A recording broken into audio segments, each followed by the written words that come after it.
Merci Monsieur le Président, Monsieur le Ministre, chers collègues. Je vais vous parler d'une maladie chronique, l'obésité. J'associe à cette question notre collègue Richard Ramos. Le 4 mars dernier s'est tenue la journée mondiale de lutte contre l'obésité. À l'échelle mondiale, le nombre de cas a presque triplé depuis 1975. En France, cette pathologie touche 17% des adultes et un enfant sur 5. Elle coûte chaque année, selon le rapport de 2015 de l'assurance maladie, la somme de 12,6 milliards d'euros à notre système social. Une bombe sanitaire que nous devons stopper au plus vite. Selon les équipes du CHRU de Lille, le 4 mars 2021, plus de 47% des patients infectés par la Covid et entrant en réanimation sont en situation d'obésité. À ce jour, la prévention se limite à de la communication, manger équilibré et pratiquer une activité physique régulière, ce qui est largement insuffisant et stigmatisant. D'autant plus que, selon le rapport de nos collègues Claire Pitollat et Lauriane Rossi, les perturbateurs endocriniens ont un rôle reconnu dans le développement de l'obésité, tout comme les substances addictives dans l'alimentation industrielle. Mes chers collègues, cette crise de la Covid-19 a permis de qualifier 10 millions de Français atteints d'obésité de personnes à haut risque.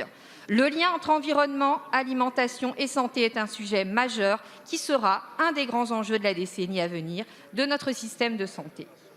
Aussi, Monsieur le Ministre, j'aimerais savoir quels sont les projets d'urgence et de long terme que le gouvernement souhaite mettre en œuvre pour répondre à ce défi. Je vous remercie.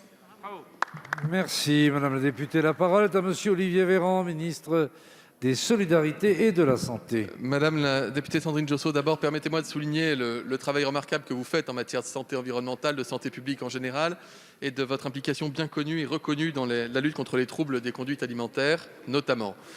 En fait, Madame la députée, c'est compliqué quand on parle d'obésité. Non pas qu'il n'y ait pas des mesures, mais d'abord, c'est un sujet qui n'est pas lié qu'à l'alimentation. Il y a une part de l'obésité qui est d'origine génétique. Et ça, c'est important de le reconnaître, parce qu'il y a des associations de personnes obèses, et parfois d'enfants, qui jugent très stigmatisants les débats que nous pouvons avoir quand on parle d'obésité, alors même que, encore une fois, la part génétique est sans doute beaucoup plus importante qu'on le croit. Pourquoi je vous dis ça? Parce que le volet 1 de notre plan national nutrition santé, c'est la recherche, comprendre les mécanismes. Ensuite, il y a une autre cause, qui est terrible elle aussi, qui est l'inégalité. Les inégalités sociales, on le sait, vont aussi de pair avec la malbouffe.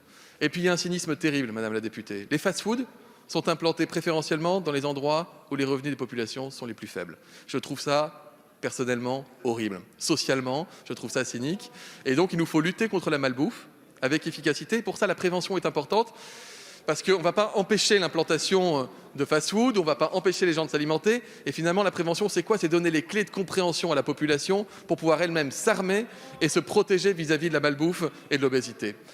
Il y a quelque chose, un combat que vous avez mené, que j'ai mené à vos côtés, qui était le combat pour le Nutri-Score, qui est une innovation française portée par le professeur Serge Ekberg à la base et que nous déployons aujourd'hui au niveau européen. La France présidera bientôt l'Union européenne et je souhaite, côté santé, pouvoir promouvoir cet outil Nutri-Score qui a fait des petits dans plusieurs pays européens et qui est un outil d'information remarquable. Vous avez aussi les opérations, les démarches qui sont montées par exemple, Yuka avec l'application, je ne cite pas de marque habituellement, mais elle fonctionne plutôt bien.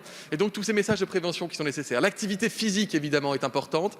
La lutte contre la publicité offensive, notamment à l'égard des publics les plus jeunes, c'est-à-dire les enfants qui peuvent être très sensibles à ces messages publicitaires. Bref, c'est un panel de mesures. Vous avez régulièrement, dans les textes de loi qui vous sont proposés, l'occasion de voter des dispositions. Vous savez que j'ai eu l'occasion d'en présenter plusieurs comme parlementaire, comme la taxe soda que vous avez votée à l'unanimité. Nous continuerons ce combat, qui est un combat long, et qui est un combat que nous gagnerons progressivement en expliquant les gens, en les accompagnant avec douceur et détermination. Monsieur le ministre.